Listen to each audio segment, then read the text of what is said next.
Wonderful Counselor, Almighty God, for a child is born to us. Amazing words spoken by the prophet Isaiah, probably as he stood before the king. Times were bad, and they were about to get worse. Israel had fallen off the wagon of God. There were now poor people in the country, something new, something that really didn't exist back in the days when everybody tended sheep. Now you had cities and people who were out of work, struggling to survive, people who were put down. You had a class system where the rich got more and more and the poor got less and less. Sound familiar? And much of the prophet's message is this: this is not how you treat family. And no amount of sacrifice and worship is going to change that. Sacrifice and empty songs have nothing to do with doing justice and loving mercy and walking humbly with our God. It was going to get bad. Isaiah knew it. And so did Jeremiah. So did Amos, etc., etc.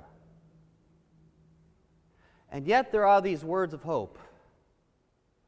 Wonderful Counselor. We don't know the exact scene where all this takes place. My Old Testament professor in seminary used to say that, maybe Isaiah was pointing to a young woman who was standing in the king's court that day, or maybe he thought someone else would bear this child. But the word of the Lord can be like that. Sometimes not even the prophet completely understands it. And this statement of hope, the hope of a wonderful counselor, this statement of hope for a leader, a Messiah, it became part of the hope of Israel, a hope we see realized in Jesus. But there's a danger here that's played out in every generation. The idea that this Messiah would just do it all, just say his name and everything will be flowers and ice cream. It doesn't work like that. It doesn't. It can't. People think the gospel is about us getting to heaven. It's really not. The gospel is about bringing heaven here to earth. But if the gospel doesn't have followers, that cannot happen. If the gospel doesn't have doers, it doesn't work anymore. God isn't going to do it all. At least not on this side of life. God needs followers.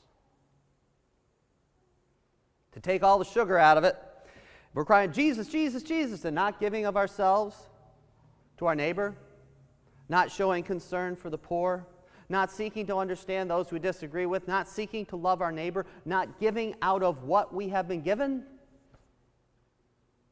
Well, faith without works, right? Dead. Dead as a doornail.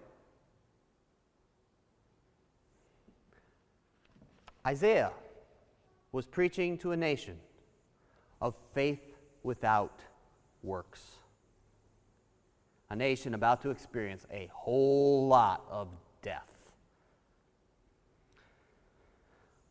Anything to be vibrant, alive, wonderful, it needs work. But with these words, Isaiah assures the nation that this will not be the end. God will not let this be the end.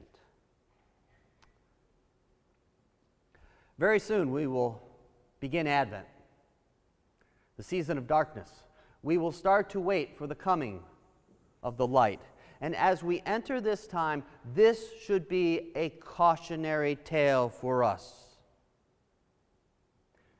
In Matthew, Jesus tells us of the end of days, when the king will gather the nations and begin separating the sheep from the goats. Now, popular thought on this story is that, oh, this is when we separate people, the sinners from the saints.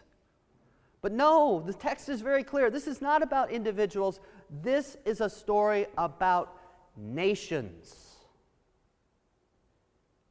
You see, in our modern focus on who gets saved versus who doesn't get saved, a focus, by the way, that almost invariably will make faith more about the next life than this life, we miss the fact that the Bible often talks about salvation as a group thing, where me and mine are rescued by God.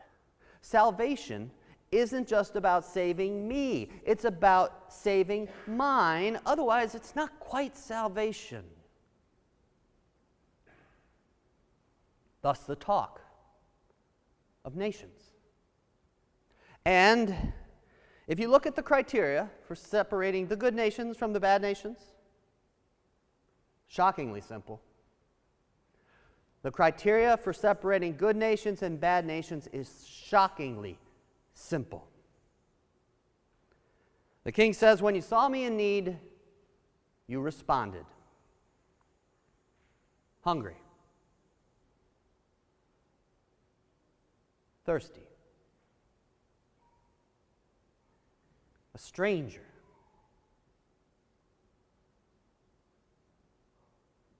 Naked, sick. In prison.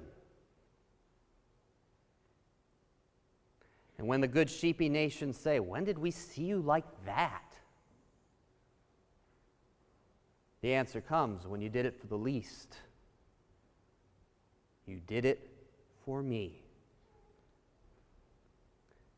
And of course, the goat-like nations, those goaty nations, they let the needy suffer and thus did not serve the king. The Israel that Isaiah addresses today, goats. Goats. So what about us? What about this land I so dearly love?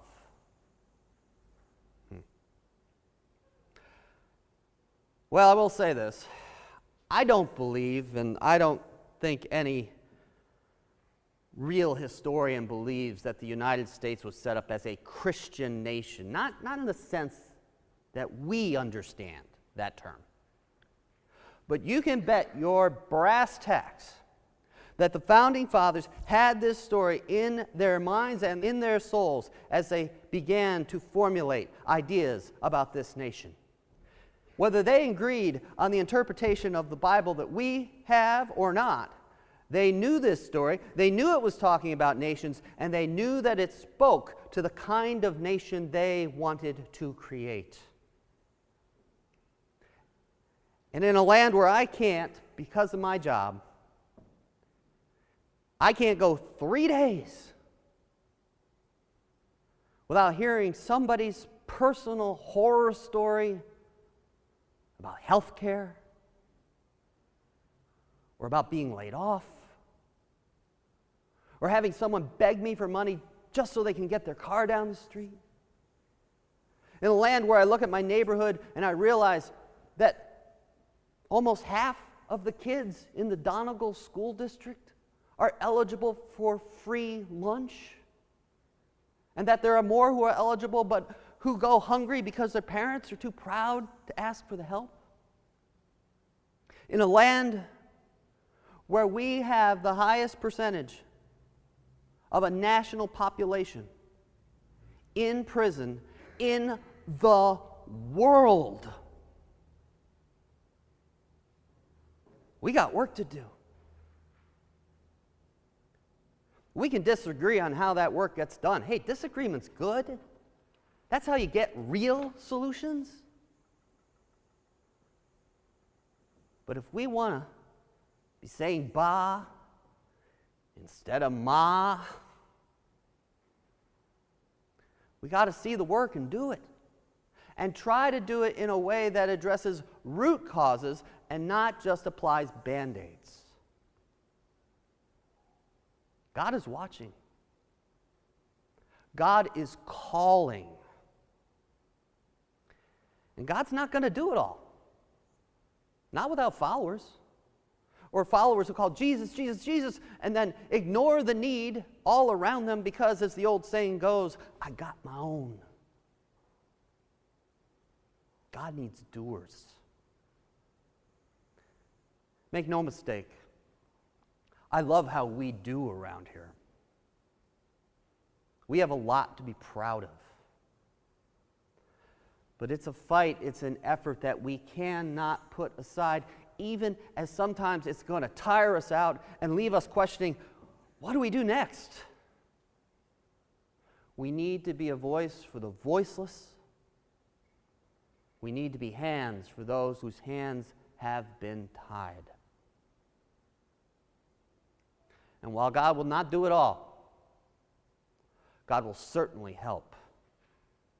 And we will know that the wonderful Counselor is among us if we will make the call of the coming of the light, the call for our lives.